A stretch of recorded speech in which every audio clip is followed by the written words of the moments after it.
उलमा हज़रात ये फरमाते हैं कि कुर्बानी 3 किस्म पर हुआ करती है। एक किस्म की कुर्बानी वो कुर्बानी है जो मालदार और गरीब हर एक पर वाजिब है, और दूसरी कुर्बानी कि जो सिर्फ गरीब पर वाजिब है, मालदार पर नहीं, और तीसरी किस्म की कुर्बानी जो मालदार पर वाजिब है, गरीब पर नहीं है। पहली किस्म की कुर्बानी वो कुर्बानी कि जो मालदार और गरीब दोनों पर वाजिब है, वो नज़र की कुर्बानी है। कोई आदमी नज़र मान लेता है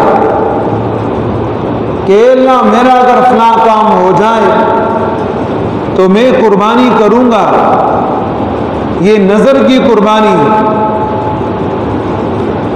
या इनमें से किसी ने कुर्बानी का जानवर खरीदा कि इसकी मैं कुर्बानी ही करूंगा, कुर्बानी के लिए उस जानवर को खास कर दिया,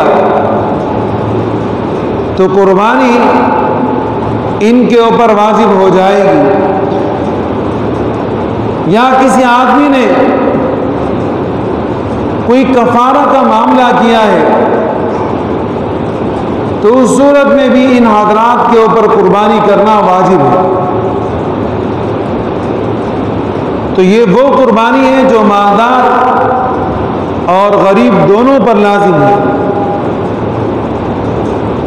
दूसरी किस्म की कुर्बानी वो कुर्बानी है जो सिर्फ गरीब पर वाजिब है। अब गरीब पर उसके गुर्बत की बिना की वजह से उस पर कुर्बानी लाजिम नहीं है, लेकिन अगर वो कुर्बानी का जानवर खरीद लेता है तो इस सूरत में इस गरीब के ऊपर कुर्बानी वाजिब हो जाएगी और इसको कुर्बानी करनी पड़ेगी। ये वो कुर्बानी है जो सिर्फ गरीब पर वाजिब है। और तीसरी किस्म की कुर्बानी वो कुर्बानी है जो मालदार पर वाजिब है, गरीब पर नहीं है। और मालदार पर कुर्बानी वो अपने साहिब माल, इस्तिताअत और शरीयत मुहम्मदिया सल्लल्लाहु अलैहि वसल्लम की वजह से